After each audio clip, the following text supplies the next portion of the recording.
Good morning, Team Alabama. We are ready for Chapter 8 in the Lottery Rose. Please find it on your Chromebooks on page 101. Read along with me while I read it to you. Chapter 8. You should be getting close to your 50 facts. If you haven't already gotten 50 facts, we need to make sure that we're getting there, adding your 10 vocab and your 10 questions. Okay, page 101, Chapter 8.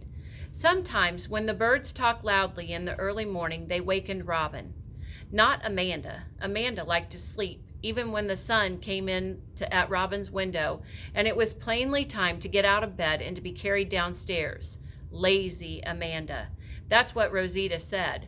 Robin looked at the little lamp still glowing on the dresser. Mother pointed to the lamp many times. Your brother gave it to you, Robin. The lamp is a glass puppy begging for something to eat. Your big brother gave you the lamp. That is like a puppy for your birthday. Brother meant Paul.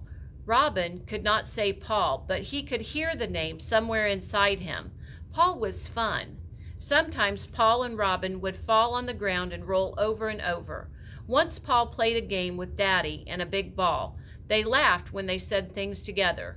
Robin wanted to laugh too. Daddy said, yes, Robin, of course you can laugh with us. You can laugh and play a game with Daddy and your big brother. Robin couldn't catch the ball, but that didn't matter. Paul pulled Robin to the ground and they rolled over and over and laughed a lot, both of them. Sometimes Robin took a walk in the garden with Paul, and sometimes they stopped to look at a fun hoppy toad. Ask him where he's going, Robin. Try, Robin. Try to say, where are you going, Hoppy Toad? Always Paul would say, try, Robin. Try to say what I tell you. Robin tried to say the words that Paul wanted him to say, but he couldn't. Ducks. Robin loved the ducks that went fast, fast in the water, going around and splashing water with their funny feet. Silly ducks. Paul called them silly ducks. They swim around and they don't know where they're going, but we'll go down and feed them anyway, Robin. We'll feed the silly ducks. Rosita will give us some bread. Rosita would say, be careful, Paul. Keep Robin's hand in yours, Paul. Then they would go and feed the ducks, and Robin would be happy. Be careful, Paul. Mother would say the same words Rosita said. Daddy would say them too, and Grandfather, be careful of your little brother, Paul. Never leave him alone for a minute. Always be careful. Paul got mad sometimes. I'm always careful of my little brother. Do you have to tell me every time? Yes, every time until you're never able to forget.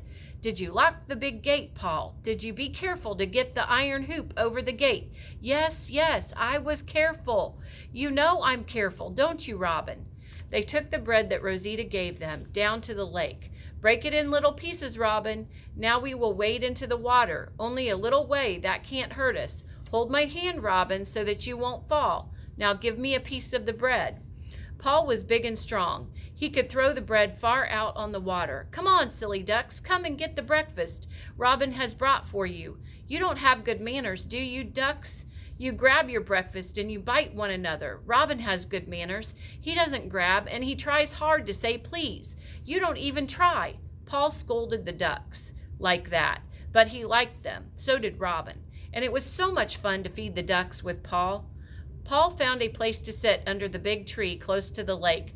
This is our little house, Robin. You must sit here beside me, and I will read a story to you. But to sit for a long time was bad. And one day Robin got tired of hearing Paul say words out of the book, and he tore some of the pages in the book, and he scratched Paul's face and made red marks on it. Daddy said, don't do that again, Robin. Your brother was trying to be good to you. But saying a story was not good, not fun like feeding the ducks. Paul went away in a car with Daddy one day, and Robin cried because he wanted to go too. We have to hurry, Robin, Daddy said. You stay and take care of Mother. Paul said, we'll be back in time for supper, Robin. After that, we'll start making a house for the pretty birds. You can help me, Robin. Robin liked to help Paul. He waited and waited for Paul to come back with Daddy, and he had to go to bed when it was dark. And when the birds woke up in the morning and he waited and waited again, for a long time he waited to help Paul make a house for the birds in the garden. And when Grandfather carried him downstairs and put him on the floor, Robin looked in all the corners to see if Paul was playing the hiding game that he played sometimes. Robin couldn't walk fast. when he wasn't holding to Paul's hand, but he could walk a little, and he walked slowly to every room, and then he went out to Rosita's kitchen, and he tried to say Paul to her, and Rosita knew what he was trying to say. She held him too tight and cried and cried. Robin wanted down. He wanted to go on looking for Paul, but he never did find him. Remember, Paul died in the car crash with his dad, and Robin has some issues, and he didn't understand any of this, but he just kept looking for him.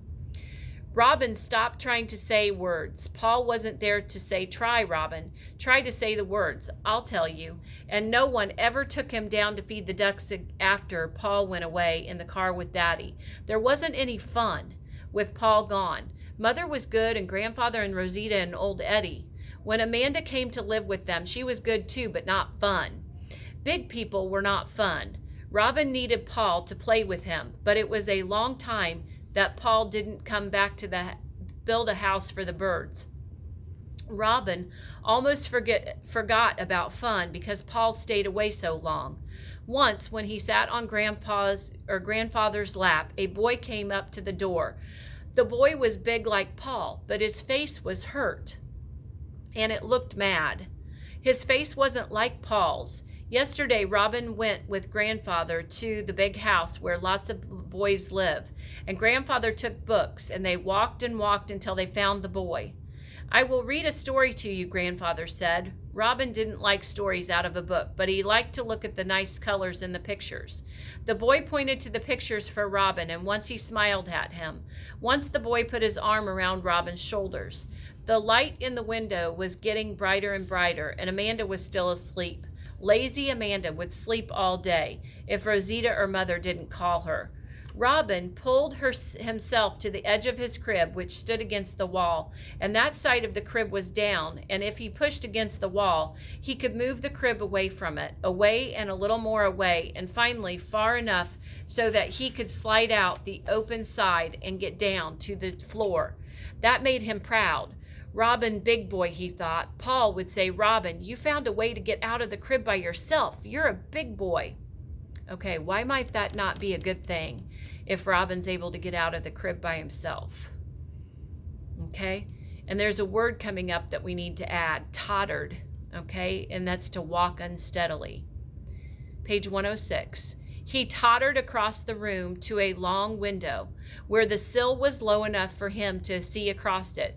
Placing his hands on the cool marble sill, he looked out at the garden where butterflies and ants and hoppy toads were waiting for him to come out and play with them. Suddenly, away down at the edge of the garden, he saw a boy. It wasn't Paul. Almost, though, almost another Paul.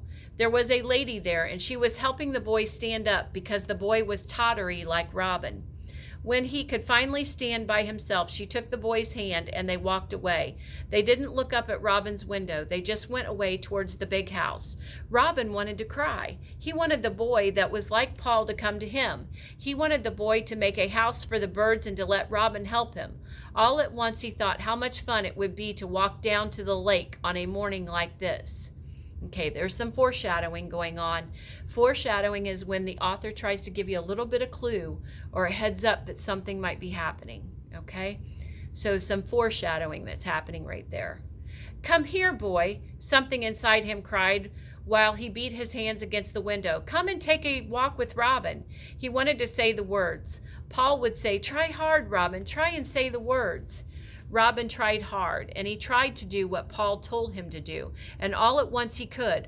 All at once Robin could say, "Feed ducks, feed ducks." So Robin all of a sudden talked.